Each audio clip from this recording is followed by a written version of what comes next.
Bonsoir à tous, très heureuse de vous retrouver ce soir sur NCI News. Voici les titres de l'actualité. Premier conseil des ministres ce vendredi, il s'est tenu au palais présidentiel en présence d'Alassane Ouattara. À l'ordre du jour, la révision de la constitution ivoirienne avec des modifications majeures annoncées. Les rois et chefs traditionnels se sont exprimés sur ce retrait du chef de l'État dans la course à la présidentielle à Yamoussoukro. Ce vendredi, les garants des us et coutumes du pays qualifient cette décision d'historique. Et puis l'épidémie de coronavirus qui continue de sévir dans le monde. 2 cas ont été confirmés au Cameroun ce vendredi. Ce sont les premiers en Afrique centrale et le 9e pays sur le continent, puisque le Togo a également annoncé un peu plus tôt aujourd'hui un premier malade sur son territoire.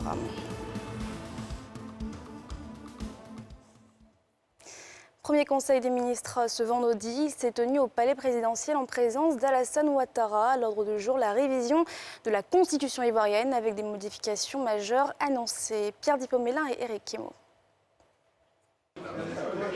C'est un pas de plus vers la modification de la constitution ivoirienne, comme annoncé par le président de la République Alassane Ouattara 24 heures plus tôt, devant le Parlement ivoirien réuni en congrès à Yamoussoukro. Le Conseil des ministres extraordinaire de ce jour a enclenché le processus par l'adoption d'un projet de la loi portant révision de la Constitution. Des réglages, selon le porte-parole du gouvernement, qui vont porter sur la nomination du vice-président, la disparition de la Cour suprême et la continuité parlementaire en cas d'impossibilité d'organiser les élections législatives. Le vice-président de la République est proposé pour être nommé avec l'accord du Parlement. En cas d'impossibilité d'organiser des élections parlementaires, il est proposé que le Parlement demeure en fonction jusqu'à l'organisation des dites élections. Une réforme concernant le pouvoir judiciaire ayant trait à l'organisation judiciaire.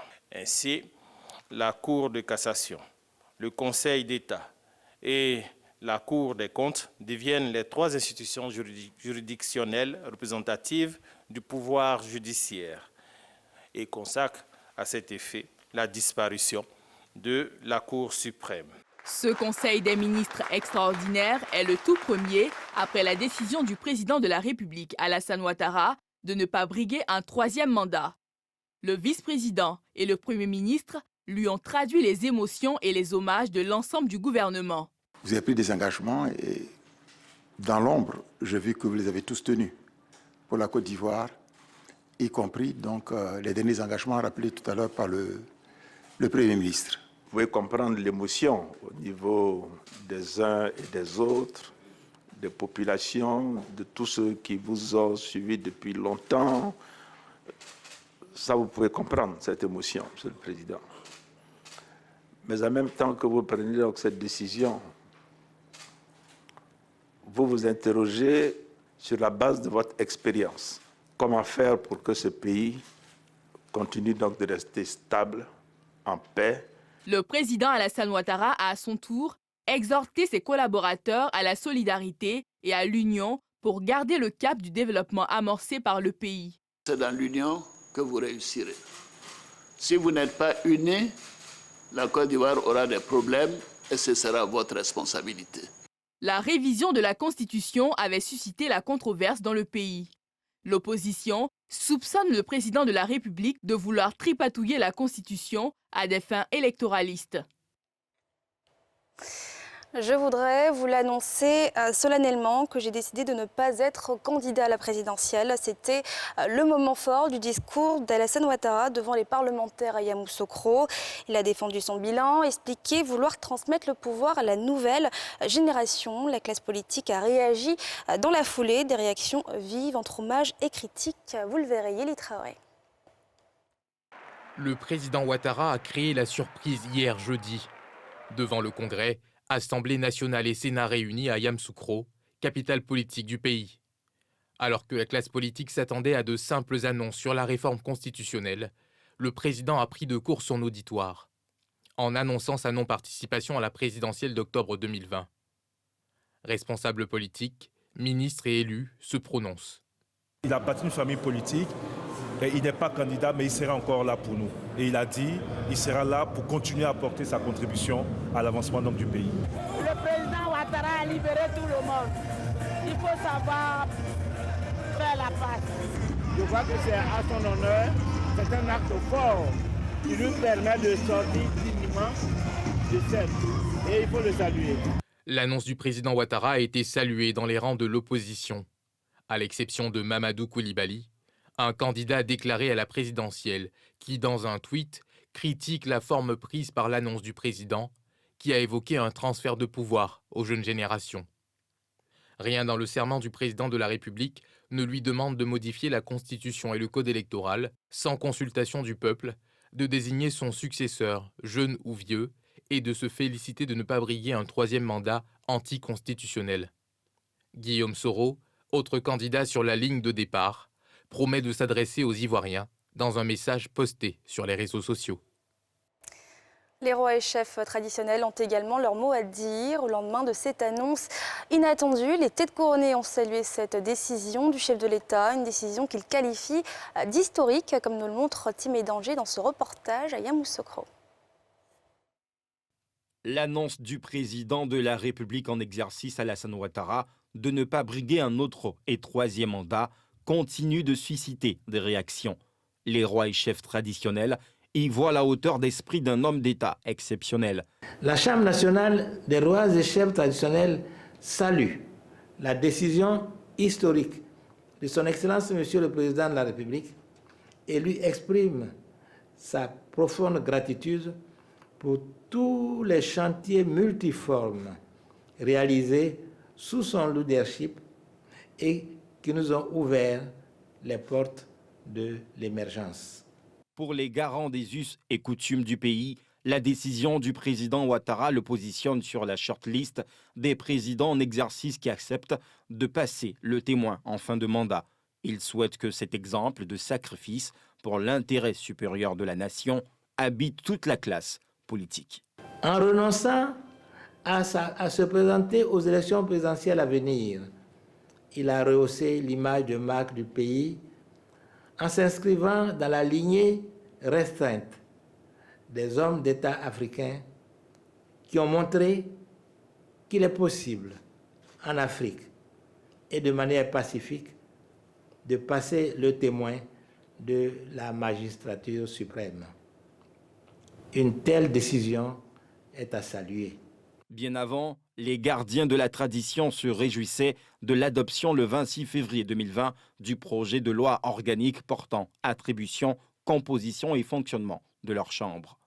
La Chambre nationale des rois et chefs traditionnels remercie vivement son Excellence, Monsieur le Président de la République, qui, en l'élevant au rang d'institution de la République et en le dotant de son instrument essentiel d'action, a traduit sa volonté de voir la chefferie traditionnelle jouer un rôle de choix dans la préservation de la paix, la consolidation de la cohésion sociale et l'enracinement profond de la démocratie, gage d'un développement économique durable. La décision de ne pas participer au scrutin présidentiel d'octobre 2020 est intervenue à la surprise générale 24 heures avant, lors d'une adresse devant les députés et sénateurs réunis en congrès extraordinaire. Et puis les Ivoiriens qui seront appelés à voter massivement le 31 octobre prochain se sont eux aussi exprimés sur ces décisions du chef de l'État. Dans les rues d'Abidjan, les réactions étaient positives et cette décision saluée par la jeunesse ivoirienne. Yéli Traoré. Le président Alassane Ouattara va passer la main. Il a annoncé jeudi à Yamoussoukro qu'il ne se présenterait pas à l'élection présidentielle en octobre 2020. Des jeunes Ivoiriens rencontrés dans les rues d'Abidjan réagissent à l'annonce présidentielle. Je pense que c'est une bonne décision parce que le président il est sage, il a beaucoup réfléchi avant de prendre cette décision. Voilà, vous savez en Afrique, très souvent quand on parle de troisième mandat, ça envoie des troubles. Voilà, donc si le président il a réfléchi, le président aussi a des conseillers. Donc si aujourd'hui il vient devant la nation et puis il tient ses propos, je pense qu'il sait ce qu'il a fait. Cet étudiant met en avant les réalisations du président en matière d'infrastructure et salue sa décision de se retirer. Je trouve que c'est une bonne idée, c'est une bonne initiative de sa part parce qu'il a vraiment beaucoup fait pour la Côte d'Ivoire Il a construit des routes et tout. Nous tous le savons. Et je pense qu'il est temps pour lui de laisser la place à la nouvelle génération. Joséphine Kouassi estime pour sa part que la décision présidentielle est salutaire puisqu'elle va dans le sens de la préservation de la paix sociale. Sûrement, c'est lui le président. Voilà, il connaît un peu le peuple, il connaît la vie du peuple. S'il décide de ne plus se présenter et céder la place aux autres, c'est pour la paix qu'il le fait. La décision du président arrive dans un climat politique certes tendu dans le pays, mais cette annonce restera la première vraie dévolution pacifique du pouvoir depuis l'accession du pays à l'indépendance en 1960. L'imprudence sur la route vient d'endeuiller une famille ce vendredi. Un homme a perdu la vie dans un accident au PK34 sur l'autoroute du Nord. Un accident mortel qui a paralysé le trafic sur cette route menant à la capitale économique ivoirienne. Tchémé Danger et Eric Kimou étaient sur les lieux. Ils vous racontent. Circulation bloquée sur l'autoroute du Nord ce vendredi. En cause, un grave accident de la circulation. Il implique ce car d'une compagnie sur la ligne Abidjan-Dibokro et un camion de transport de gravier. Si l'on en croit des gendarmes déployés sur les lieux pour établir le trafic, l'accident a fait un mort et une dizaine de blessés graves. Concernant les circonstances de sa survenue, ils ont relevé l'imprudence du conducteur du car. Ce dernier a tenté de faire un dépassement en plein virage. Dans sa course, il a violemment heurté le côté droit du camion, froissant l'avant du car, dont des sièges ont été broyés. Un camion remorque a été mobilisé pour retirer le car du trafic et libérer ainsi la circulation, restée bloquée pendant plus d'une heure. Sur environ 1500 tués sur les routes du pays, plus d'un tiers des cas étaient survenus sur l'autoroute du Nord qui relie les deux capitales du pays, à savoir Yamoussoukro et Abidjan.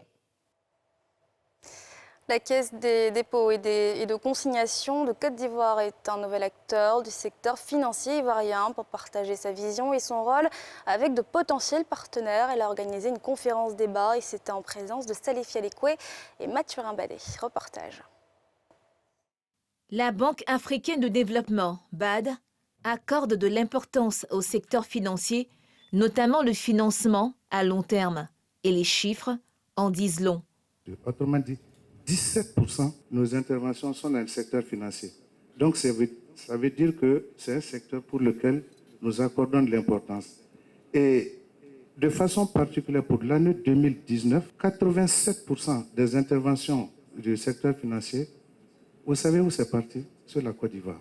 Nous pouvons continuer à travailler avec la Caisse de dépôt qui vient d'élargir le paysage du système financier. Un tableau présenté lors d'une conférence débat sur le rôle de la Caisse des dépôts et de consignation dans le développement économique et social d'un pays comme la Côte d'Ivoire. L'institution mise en place il y a quelques mois essaie de s'imposer sur le marché. Et sur la période 2020-2022, la CDC entend mettre l'accent sur 1. La mobilisation effective des ressources et 2. Sur l'investissement. En ce qui concerne la mobilisation effective des ressources, il s'agira pour nous d'être un gestionnaire mandaté de référence. C'est ainsi que la CDCCI poursuivra dans ce sens ses efforts dans la mobilisation des fonds des institutions de prévoyance sociale, des fonds stratégiques identifiés par la loi, également des fonds de bailleurs. Pour les acteurs de banques, des assurances, d'institutions de prévoyance sociale, bourses régionales, la Caisse des dépôts et de consignation de Côte d'Ivoire est un partenaire qui compte. Vieille de 200 ans, la Caisse des dépôts de France a apporté son expérience au cours de ses assises à la Côte d'Ivoire. La Caisse des dépôts et de consignation de Côte d'Ivoire a été créée le 13 juin 2018 dans le cadre de la mise en œuvre des plans nationaux de développement PND 2012-2015 et 2016-2020 qui constituent la boussole en matière d'investissement de l'État avec pour objectif de transformer structurellement l'économie de la Côte d'Ivoire. 2 cas de coronavirus confirmés au Cameroun. Selon un communiqué de presse, il s'agit d'un Français arrivé il y a une dizaine de jours et d'une Camerounaise qui avait été en contact avec lui. Les 2 patients ont été pris en charge dans un hôpital à Yaoundé. C'est le premier pays d'Afrique centrale qui annonce des cas de Covid-19 et le 9e pays du continent africain, puisque le Togo a également annoncé un premier malade ce vendredi sur son territoire. On dénombre désormais plus de 100 000 contaminations dans le monde.